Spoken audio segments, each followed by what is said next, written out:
I'm drawing the line at boxing Werstle.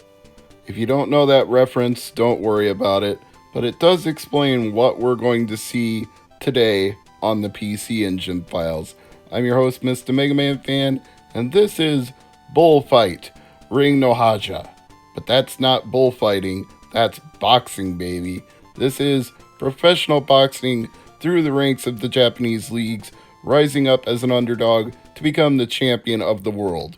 You have 8 different fighters to select from, but unfortunately, there's not going to be much difference in how any of the 8 of them play, because you are controlling the action from the side.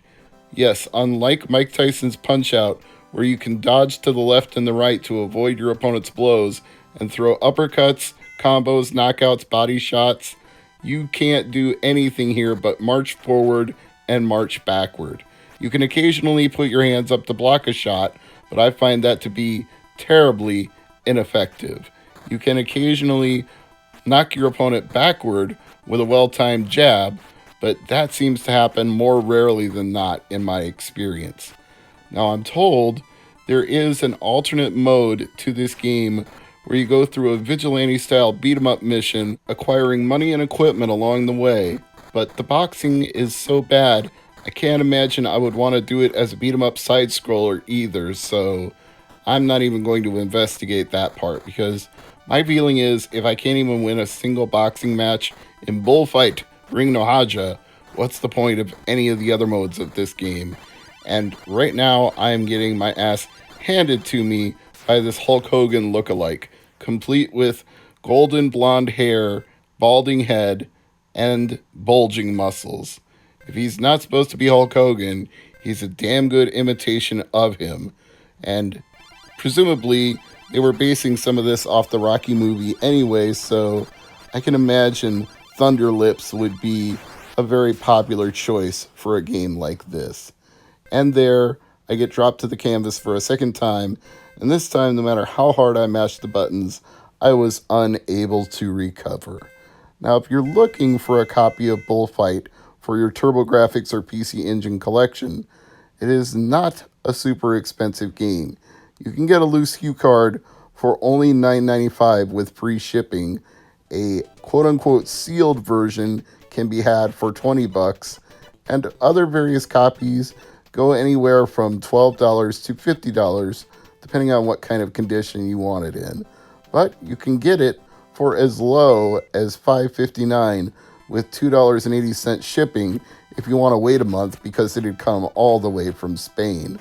Unless, of course, you live in the European territory, in which case maybe the shipping wouldn't take nearly so long. But either way, if you're playing this game in emulation, you might see that it's not worth it no matter how short nor how long that would take. I don't have a thing against boxing games. I have a thing against bad boxing games. And I'm sorry to compare it to Tyson's Punch-Out because maybe that's too high a bar to set, but it really is the gold standard for all the games before and since. Even Super Punch-Out and Punch-Out on the Wii, there's that feeling that you get that you can actually control what you're doing when you're able to dodge, jab, dodge, uppercut, dodge, body blow, when you can strategically move in multiple directions and throw multiple different kinds of punches, and you can learn to read your opponent's tells for when they're open for a perfect shot. There's no doing that in Bullfight. I think this would be better if it was bullfighting. At least then I could be like, Toro, Toro, okay, Toro, and he'd charge and I'd wave the red flag like Bugs Bunny. No, none of that here.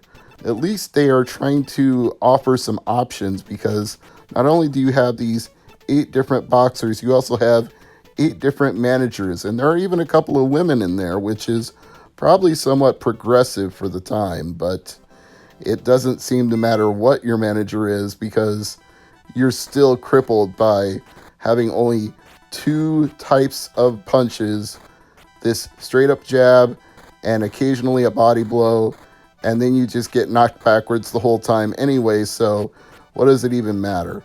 I think maybe by holding left and pushing one of the buttons, I might be throwing an uppercut. It never lands. I don't know what the point of it is. I only land the jab and the body blow, and that's it. And I can't block for shit.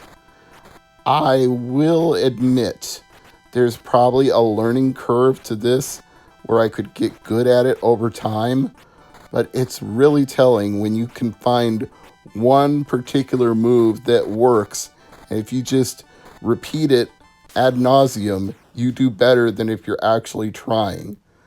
Also, the fact that there's no actual animation of you getting knocked down, and then they just show you down on your face on the canvas is pretty lazy if you ask me. They couldn't even animate you falling over. They put that little effort into it.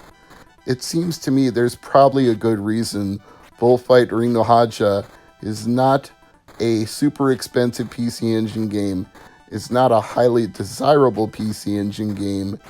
And maybe I'm speaking to the one fan out there who really likes this game, but bless you, because I was just happy to knock down my opponent once, and then he gets right back up at 6.